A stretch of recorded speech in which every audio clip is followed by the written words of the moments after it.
Հարգարժան փոխխոսնակ, հարգելի պատգամավորներ, նախագծով առաջարկում է սահմանել ընդհանուր կարգավորում, ըստ որի քրեական դատավարությունում վերաքննիչ բողոքները որպես կանոն պետք է քննվեն գրավոր ընթացակարգով։ Այսինքն ամրագրվում է վերաքննիչ բողոքները գրավոր ընթացակարգով քննելու ընդհանուր օրենսդրական կանխավարկած, դրանից սահմանելով որոշակի բացառություններ։ Հատուկ նշեմ, որ քրեական դատավարությունում գրավոր ընթացակարգը նորություն չէ, այժմ էլ որոշ վարույթներ գրավոր ընթացակարգով են քննվում, նախագծով այդ վարույթների ցանկին ավելանում է վերաքննության վարույթը ամբողջությամբ։ Նախագծով բացառություն են լինելու այն դեպքերը, երբ կողմի միջնորդությամբ կամ սեփական նախաձեռնությամբ դատարանը գա եզրահանգման, որ վերաքննությունը անհրաժեշտ է իրականացնել բանավոր ընթացակարգով, կամ երբ վերաքննիչ դատարանը բավարարի նոր ապացույցներ ներկայացնելու կամ ապացույցներ հետազոտելու միջնորդությունը։ Այս բացառությունների սահմանումը պայմանավորված է արդար դատաքննության իրավունքի պատշաճ երաշխավորման անհրաժեշտությամբ, ընդ որում դատարանը չի կարող կամայականորեն կիրառել այս կարգավորումը, քանի որ ընդհանուր կանոնը այն է, որ յուրաքանչյուր դեպքում դատարանը պետք է հիմնավորի եւ պատճառաբանի, թե ինչու է գրավոր ընթացակարգի այդ կանոնից շեղվել։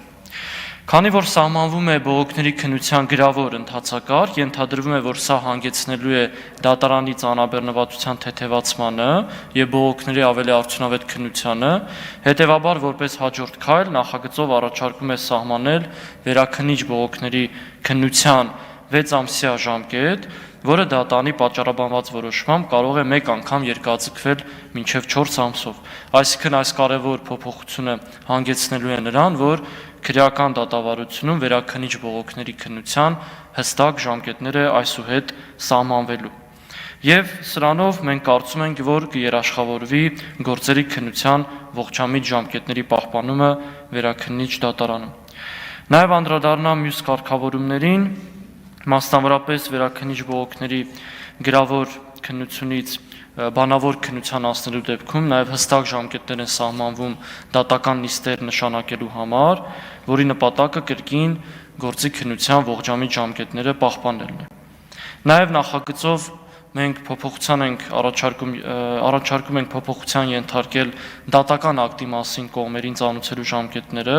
մասնավորապես առաջարկվում է դատավճիռները կողմերին ուղարկելու ժամկետ սահմանել երկշաբաթյա ժամկետը գործող հնգօրյա ժամկետի փոխարեն, ինչը հնարավորություն կտա